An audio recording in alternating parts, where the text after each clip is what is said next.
Ako tražite savršen slatkiš koji se ne peče, na pravom ste mestu. Danas pravim preukusne energetske kuglice od samo 3 sastojka. One su posne i bez dodatog šećera. Ovo je idealan način da se zasladite, a da pritom svom telu pružite samo najbolje iz prirode. Glavni sastojak recepta je 400 grama svežih urmi. Prvo ih čistim od koštica. Urme su sa razlogom jedna od najzdravijih voćki na svetu. One su prirodni multivitamin. Sadrže selen, mangan i bakar koji su bitni za jak imunitet. Fascinantno je koliko su bogate kalijumom i vlaknima koje ne samo da daju osjećaj sitosti, već aktivno pomažu u čišćenju organizma i čuvaju zdravlje naših kostiju i mozga. Zatim pripremam 150 grama lešnika. Ubacujem ih u blender i menjam samo na kratko, kako bi ostali krupni i dali kuglicama onu savršenu hrskavost. Za lešnik često kažu da je najbolji prijatelj našeg srca.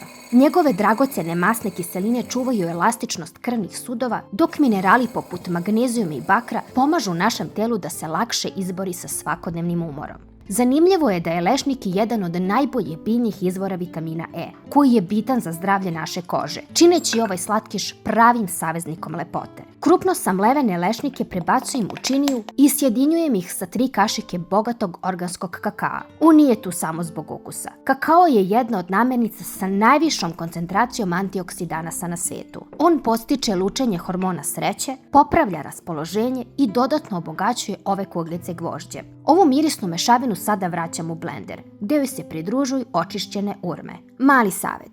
Pošto su urme prirodno veoma mesnate i lepljive, najbolje je da sastojke blendate u nekoliko navrata.